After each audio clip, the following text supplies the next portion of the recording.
So, little learning moment. Put some oil in the car. Should be an easy job, right? Put oil in the car, turn on the car, cycle it. Done that about a dozen times. That's one thing I can do on this race car. Until I couldn't. Put the oil in it, turn on the car. The large garage door was open.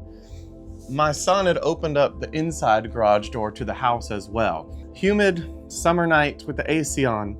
It sucked all the carbon monoxide from the garage into the house.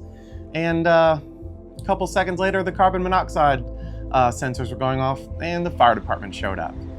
They came in, and of course that stuff rises. So 2-story house, they went upstairs and the readings were through the roof. So of course, me and my son had to camp outside for a few hours while the fire department did their job.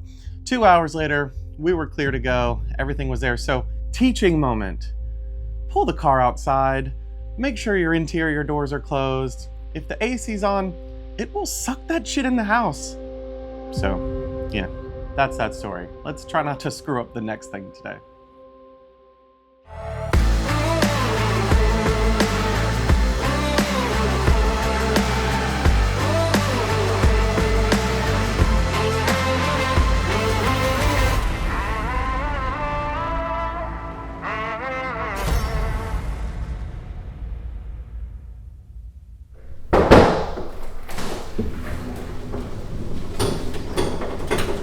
So the last couple trips, we had to rent a U-Haul. We basically were just doing anything we could to get the car, get ourselves, our equipment to the track. So we needed this desperately. We were strapping the car on big straps on a U-Haul, stuffing stuff in it, and then it rained every time, so it'd have a tarp on it, and we were beating the crap out of that poor plastic chip race car. We don't want to do that to the new paint.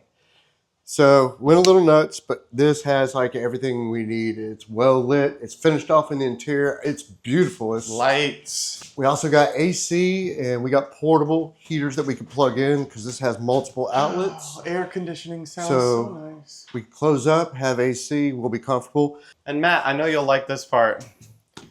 Your own little setup, buddy. I'm picturing laptops, hard drives, a fan.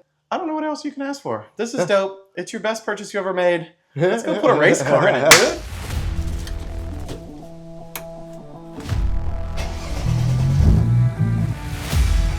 So the car's not running great.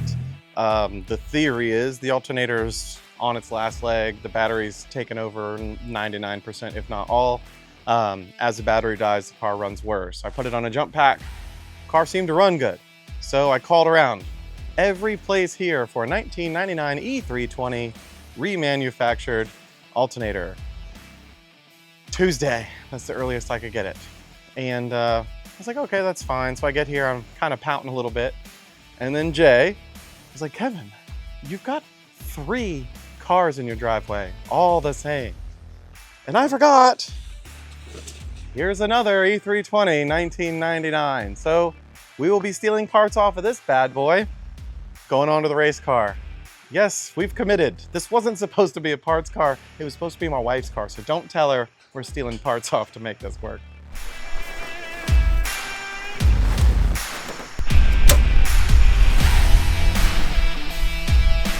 It's a different engine. Yeah, it's definitely different. The wiring is on the opposite side of the alternator on this car. That might be it.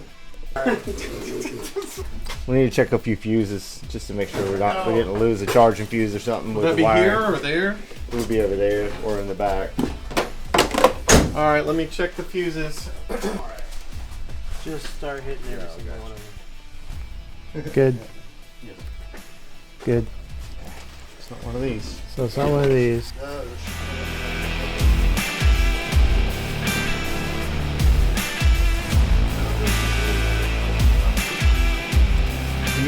Can you pull the negative back up there and ground it out somewhere? Yep. On the top of the alternator maybe? So the alternator's not charging. And we're thinking it's because the signal wires to the alternator is not connecting, but the light on the dash is going to be the telltale sign. It's got to come on when we turn the key on with power, or else it's not getting a signal. So we've tested the alternator, and the alternator seems like it should be working, right? Well, the alternator isn't doing anything. Yeah, we haven't gotten to a point where we can even check. Signal. And we checked the signal wire, and we're not getting the 12 volts we need for the signal wire. So the alternator doesn't know it's supposed to be working. Yeah. So we have to figure out. So it what could be the a issue combination of with the issues signal all wire at once. It's probably going to be a wire broken on that side of the car down where we were working on the motor. Gotcha. This light here was the battery light. When you turn on the accessory in the car, that battery light turns on until you start the car. Those lights go away. That lets you know that the alternator is getting a connection. I've put a light in there, stuck it in there. We've run through it, and as you see, nothing. Yeah. Does that mean that's our problem? Maybe. That's a good chance that that's our problem. Yeah. You know, we fiddled around with the motor when we were changing the transmission and could have, you know, these already have problems with wiring, you know, corroding and the insulation breaking off. So if something shorted out somewhere, it's going to be causing this issue. Or if it just got disconnected, you know, or broken from us working. We just really need to get this side of the car jacked up, I think. And How do we fix it? locate the broken wire. What if we can't? Then we have to run a new wire, Would that be easier? possibly. But We're going to do a jumper wire, a temp wire, just to send 12 volts to it, and hopefully it works. If it works, then we'll just rerun a new wire back to our fuse panel and be done with it. The lock off of the back door hatch. all right, we're in there. We tight? Yep. All right, we get in the car. We gotta hook the battery back up.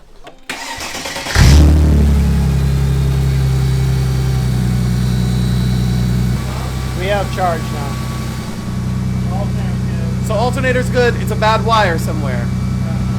So we just ran a new wire. We're gonna go right to our kill switch so it kills it off. Before we went to a fuse, and the fuse was somehow backfeeding and giving it power. So now when we hit the main switch, everything will cut off and we'll be good to go.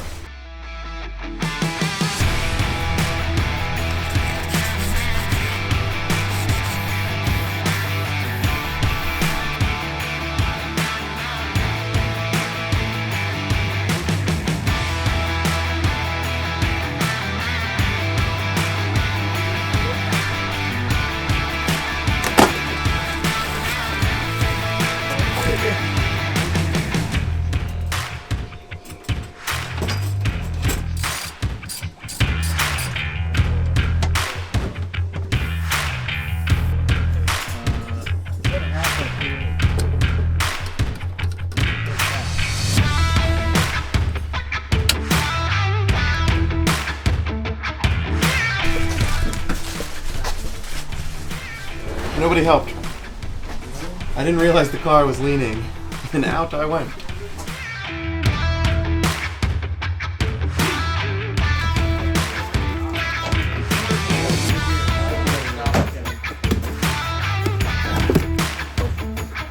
It's Thursday, one day before we leave. We're leaving tomorrow morning. And after 6 months of work that probably could have been done in a weekend, that's how good we are at managing our time, we are ready to roll. And I know I'm not just speaking for myself. We are nervous.